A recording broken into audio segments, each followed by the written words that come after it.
ዩቲዩብ ዋጓን ገነርስ ዋጓን አርሰናላውያን እንደምን አደራችሁ እንደምን ዋላችሁ እንደምን አመሻችሁ በያላችሁበት ሀገር ሰዓት አቆጣጠር እንደምን ከረማችሁ ሳሚ ነኝ ለማታቁኝ የዩቲዩብ ቻናሌ ስም ደግሞ ሳሚ ገነር ይባላል አዲስ ከሆናችሁና የአርሰናል ደጋፊ ሆናችሁ ዩቲዩብ ሰብስክራይብ ያላደረጋችሁ አረ ምን እየጠበቃችሁ ነው ሰብስክራይብ በማድረግ ቤተሰብ መሆን ትችላላችሁ እንዲሁም ነባሮች ሼር ኮሜንት እንዲሁም ላይክ በማድረግ ዩቲዩብ ቻናላችን እንዲያድግ እንዲመነደግ የበኩላችሁን አስተዋጽኦ እንድታደርጉ ስለጠይቃለሁ ተመልሰናል ኦ ማይ ጎድ ዋት ኤ ዴይ ምን አይነት ድንቅ ቀን ነበረ የሚገርም ተመልሰናል እንግዲህ ከቻምፒዮንስ ሊግ ሩብ ፍጻሜ የመጀመሪያ ዙር ጨዋታ አርሰናል ኢምሬትስ ስቴዲየም ላይ የቻምፒዮንስ ሊግ አባት ወይም ደግሞ ሚስተር ቻምፒዮንስ ሊግ ተብሎ የሚጠራውን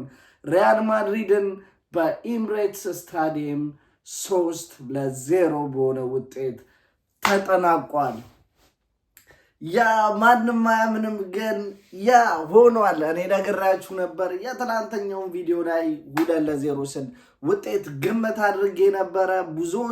ብዙዎች እግር ኳስ ደጋፊ ፕሪሚየር ሊግ ደጋፊዎች እና የአርሰናል ደጋፊ ያልሆኑ እንግዲህ ምሽቱን በቋጠሮ ሲተጉ ነበር። ነገር ግን ሊስን ምንም የተቀየረ ነገር የለም። አርሰናል ሪያል ማድሪድን 3-0 በሆነ ውጤት አሸንፎ እንግዲህ ሁለተኛውን ዙር በሳንቲያጎ ቤርናቡ አድርገን ተጉዘን የምናደርገውን ጨዋታ ከወዲህ ናፍቀናል ማለት ነው። ጥሩ ውጤት ነው። የመጀመሪያ በሜዳ ላይ የሚደረግን ጨዋታ እንደዚህ በ3 ጎሎች አጅቦ ስፔሻሊ ሪያል ማድሪድን ማሸነፍ ትልቅ ነገር ነው። በመጀመሪያ ደረጃ ይህ ውጤት እንዲመዘገብ ትልቁን ክሬዲት መውሰድ ያለበት ሚካኤል አርቴታ ነው። ሁላችንም ለሚካኤል አርቴታ ሰፖርታችንን ማሳየት አለብን። ዲስ ቲም 7-8 ዓመት በፊት ምን ላይ እንደነበረ ቻምፒዮንስ ሊግ መግባት እንኳን መሳተፍ እንኳን አቅቶን ስትራግል ያደረግንባቸው ብዙ ዓመታቶች ነበሩ። ነገር ግን ትረስት ዘ ፕሮሰስ ብሎ የጀመረው ሚካኤል አርቴታ አንዳንድ የባህሪ ልግምነት ወይም ደግሞ የተወሰኑ እንትኖች ቢኖሩበትም ነገር ግን ዲስ ጋይ አርሰናልን ከዛ ከነ ሻኩርዳ ሙስጣፊ ሜርቴሳከር እና ኮሽሎኒ ከሞሉበት የአርሰናል አሁን እንደምታዩት ዊሊያም ሳሊባ ጋብሪኤል ማጋሌዝ እንዲሁም ቲምበርና ማይልስ ሉዊስ ስኬሊንም የያዘ ድንቅ የሆነ ቲም መገንባት ችሏል። እውነት ለመናገር በጣም አንላኪ የሆነ ሰው ነው እንጂ አትሊስት እስካሁን ባሳያቸው የፕሪሚየር ሊግ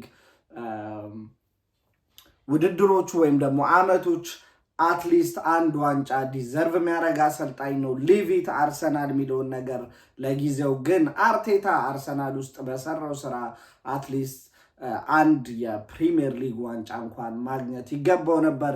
ዲስ ሲዝን ታውቃላችሁ ብዙ ነገር ነው ሀፕን የሆነው። የተጫዋቾች አስቀያሚ ጉዳት፣ የረጅም ጊዜ ጉዳት እንዲሁም ደግሞ የዳኞች አነጋጋሪ ውሳኔ፣ ቀይ ካርዶች እንዲሁም ፔናልቲዎች በብዛት አርሰናል የተሰጡበት ሲዝን ነበር። እሱም የዘንድሮ ፕሪሚየር ሊግ ላይ የተሻለ ውጤት እንዳናሳይ ወይም ደግሞ እንዳናመጣ እንቅፋት ከሆኑብን ነገሮች አንዱ ነው። የዛሬ ጨዋታ ወደ ዛሬ ጨዋታ አንዳንድ ነገሮች ለማለት እወዳለሁ። የዛሬ ጨዋታ እውነት ለመናገር ቅድምም እንደነገርኳችሁ ማጆሪቲ የማንቸስተር ዩናይትድ ደጋፊ እንዲሁም የቼልሲ ሊቨርፑል ዋቴቨር ብቻ አርሰናልን መጥፎ የሚደግፉ የሚፈልጉ ደጋፊዎች አሰፍስፈው የአርሰናልን ውርደት ኤምሬትስ ስታዲየም ላይ ባኪኔ ዴይስ እንደምታውቁት በቻምፒዮንስ ሊግ መጥፎ የሚባሉ ናይቶች ነበሩን። ከባየር ሙኒክ ጋር 4-0 እንደነ ባርሴሎና ጋር ጥሩ ተጫውተን ራሱ ተሸንፈን የምንወጣባቸው ሰው ሁላ እሱን ነገር ዛሬም ጠብቆ ነበረ። ምክንያቱ ሚስተር ቻምፒዮንስ ሊግ ሪያል ማድሪድ ለማንም እጅ የማይሰጠው ለሲቲንም ከቻምፒዮንስ ሊግ ውድድር ውጭ ያደረገው ቲም እንዲሁም አትሌቲኮ ማድሪድ ጠንካራ የሚባሉትን ቲሞች ገንብሶ በመጣል ነበር እዚህ ደረሰው። ነገር ግን ኤምሬትስ ስቴዲየም ላይ የአንቸሎቲ ልጆች የሚካኤል አርቴታን ታክቲክ ወይም ደግሞ የ60,000 ደጋፊ ድጋፍ ጩኸት ዛሬ ኤምሬትስ አንፊልድ ሮድን ሆኖ ነበር ያመሸው። ጨዋታው ሲጀመር የተሻለ የጨዋታ ኮንትሮል ብቻ ሳይሆን ጥሩ ነገር የመፈለግ ነገር ይታይ ነበር በአርሰናል ተጫዋቾች በኩል። በተደጋጋሚ ቻንሶች ክሬት ለማድረግ ይሞከር ነበር። የመጀመሪያው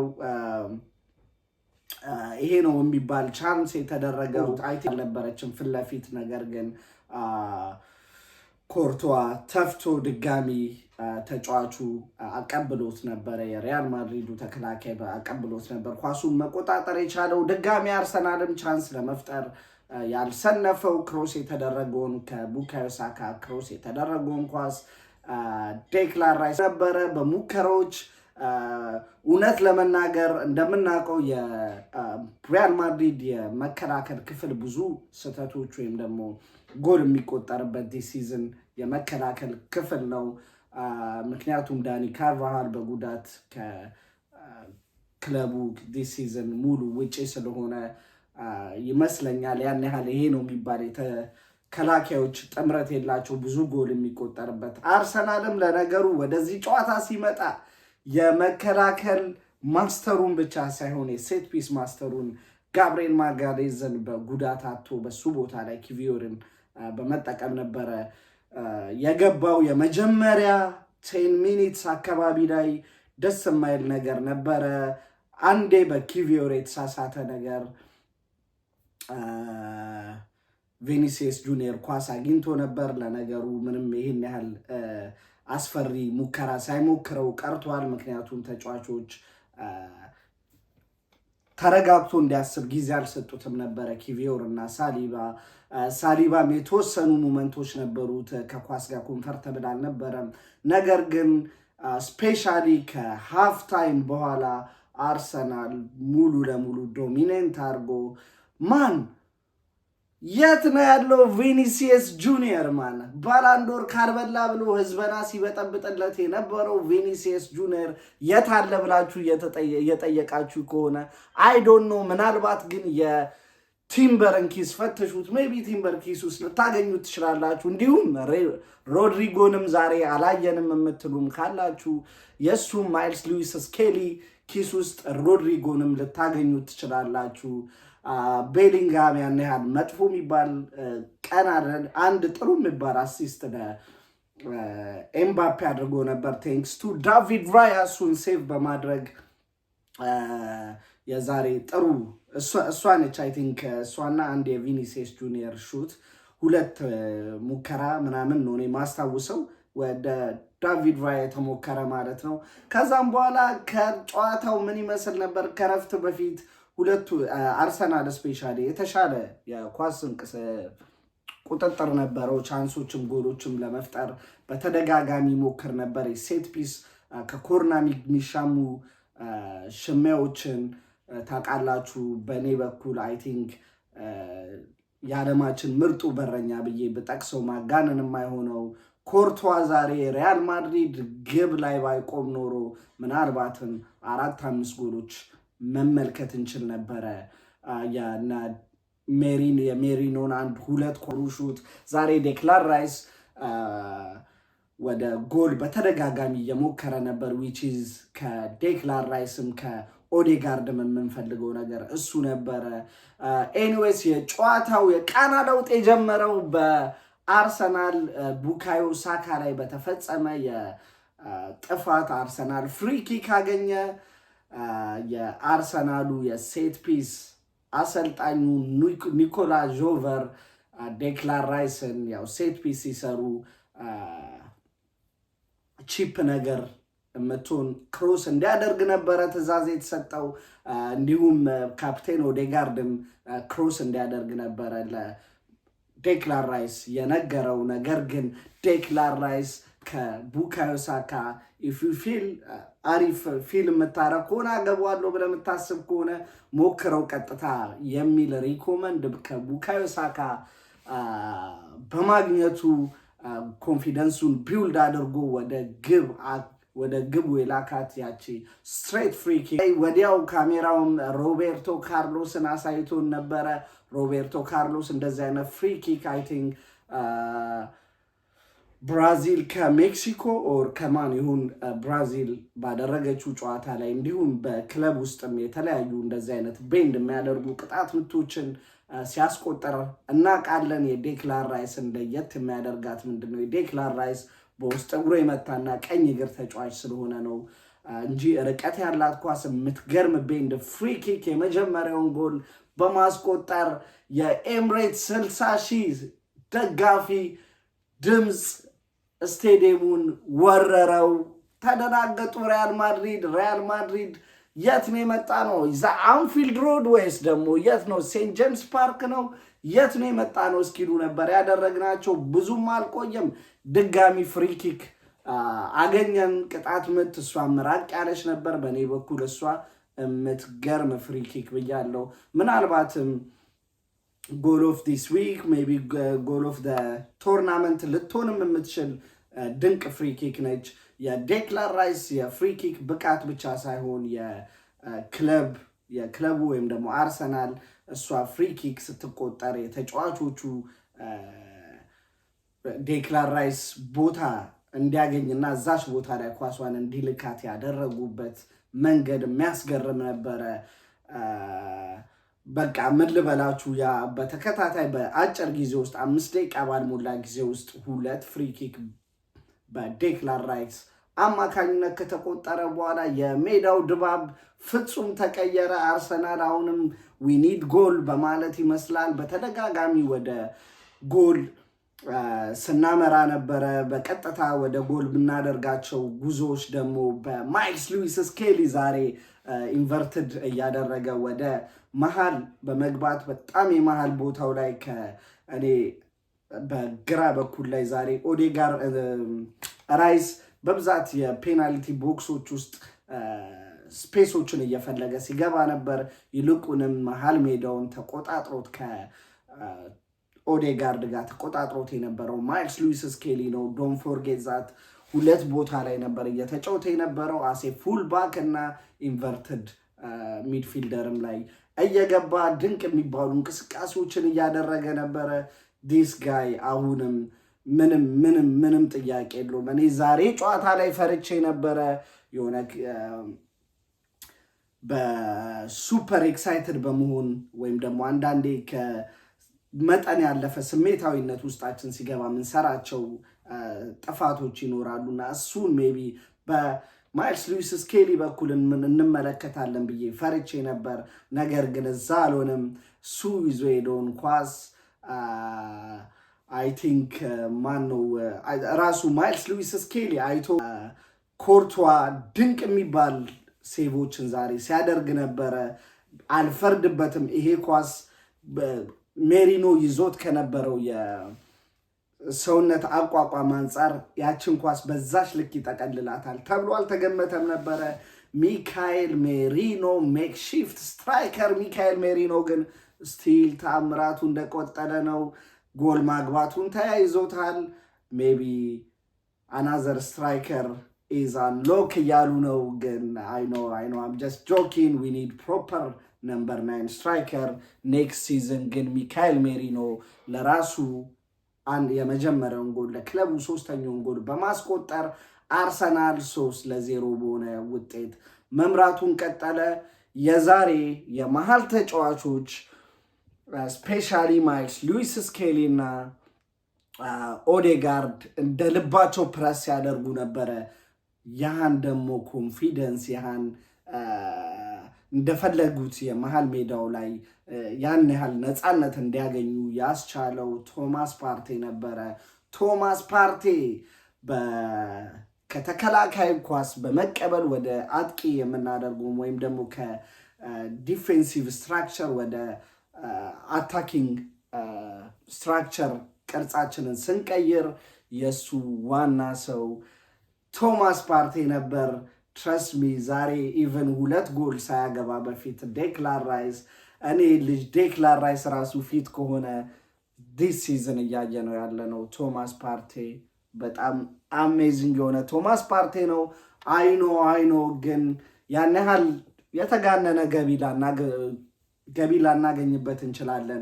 ግን አውድ ኪፒም ለጥሩ ቤንችነት እንኳን ኪፕ ማድረግ እፈልግ ነበረ። ነገር ግን ያ እንደምታውቁት ላስት በነበሩ አመታት ላይ የቶማስ ፓርቴ ጉዳት ታሪኮች እንግዲህ አርሰናል እሱም ላይ ብዙም ዲፔንድ እንዳያደርግ ያደረገው ነገሮች ይመስሉኛል። በሌላ በኩል ሁሌም አነሳዋለሁ ቲምበር ዛሬም ድንቅ ነበረ። ተቀይሮ ወጥቶ ነበረ እያነከሰ ወደ መጨረሻ አካባቢ ላይ ባይዘዌ ቡካዮ ሳካም እያነከሰ ጨዋታ አቋርጦ በትሮሳርድ ተቀይሮ መውጣት ችሏል። አይዶኖ ምን ያህል አስከፊ እንደሆነ ሆፕፉሊ ግን ቀላል ሆኖ የሚቀጥለውን ጨዋታ በሳንቲያጎ በርናቦ የምናደርገውን ጨዋታ ላይ ቡካዮ ሳካ አሁንም ይገባል። ዛሬ ባይዘዌ በጣም ድንቅ የሚባሉ ኳሶችን ወደ ፔናልቲ ቦክስ እየላከ ነበር። ግን እዛች እሱ ሚልካት ቦታ ላይ ተጫዋቾች ባለመገኘታቸው ሁለት ቻንሶች እንደዛ ጎል ሳይሆኑ ቀርቷል። ቡካዮ ሳካ ጥሩ የሚባል እንቅስቃሴ ነበር ያደረገው። ያቺ ዴክላን ራይስ ያስቆጠራትን ፍሪ ኪክ ቡካዮ ሳካ ላይ የተፈጸመች ፋውል ነበረች፣ ከሱ የተገኘች ነች። ሌላኛው ማይልስ ሉዊስ ስኬሊ እንደነገርኳችሁ በጣም ድንቅ ነበረ። ሚካኤል ሜሪኖ አሪፍ ነበር።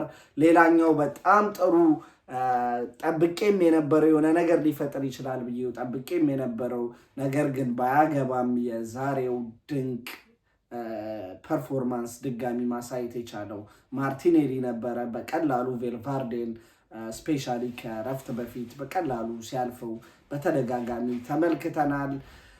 ያ እንግዲህ ሰዎች ያወራሉ፣ እኛ ግን ውጤቷን ከ3 ጎል ጋር ይዘን የሚቀጥለውን ሳምንት ጨዋታ መጠባበቃችንን ጀምረናል ማለት ነው።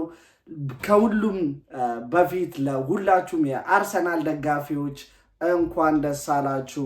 ይሄ ታሪክ ነው። እንደዚህ አይነት ጨዋታዎች ታውቃላችሁ፣ ቻምፒዮንስ ሊግ ናይት ሁሌም ታሪክ የሚፈጸምበት መድረክ ነው። ከብዙ ጊዜ በኋላም ወደዛ መድረክ በመመለሳችንና እንደዚህ አይነት ሶሊድ ፐርፎርማንስ በማሳየታችን እጅግ በጣም ደስ ብሎኛል። ሆፕፉሊ እናንተም ደስ ያላችሁ ይመስለኛል። እንግዲህ ዛሬ የመጣሁበት ፖይንት ይህን ይመስል ነበር። ባይዘዌይ ዴክላን ራይስ በእግር ኳስ ተጫዋችነት ታሪኩ የመጀመሪያውንና የሁለተኛውን ከቅጣት ምት ለመጀመሪያ ጊዜ ያገኘው ጎል ነበር። የመጀመሪያውን ሲያስቆጠር ሁለተኛው ኦብቪየስሊ ለሁለተኛው ነው ተመዝግቦለታል ማለት ነው። ከዚህም በኋላ ጨዋታ በኋላ ባደረገው ኢንተርቪው ከዚህም በኋላ ብዙ ሰው ይለኛል ኳሊቲ እንዳለኝ የመምታት ከፔናልቲ ቦክስ ውጪ ከዚህ በፊትም ዌስትሃም ቤትም እንደዛ አደርግ ነበር። ከተወሰኑ ጊዜዎች በኋላ ግን እነሱ ነገር ቢቀንሱም አሁንም ሰው እንትን እያለኝ ነው፣ ከዚህም በኋላ ይኖራሉ ብሏል። ሆፕፉሊ እነዚህ ነገሮች ይቀጥላሉ።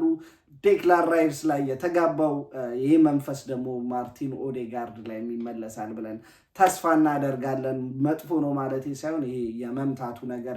ሚካኤል አርቴታም ከጨዋታ በኋላ ተጠይቆ ፊቱ ላይ ደስ የሚል እስማኤል እያየው ነበረ። እንግዲህ ጨዋታው አላለቀም። ሁለተኛውን ዙር በሳንቲያጎ ቤርናቦ የምናደርገውን ጨዋታ እሱ ላይም ዴክላን ራይስም አስረግጦ የተናገረው ነገር አለ። እዛ የምንሄደው ለመከላከል አይደለም፣ እንደ ዛሬው አይነት ፐርፎርማንስ አሳይቶ እዛም ጎል ለማስቆጠር እንሞክራለን ብሏል። ሆፕፉሊ እሱን ነገር ነው የሚደግሙት። አይዶወነሲ ለመከላከል አስቦ የገባ ቲም ማየት አልፈልግም። ከብዙ በጥቂቱ የመጣውበት ነገር ይህን ይመስላል። ነገር ግን እናንተ ለምንድን ነው ሰብስክራይብ ማታረጉት? አዲስ ከሆናችሁ ሰብስክራይብ አድርጉ።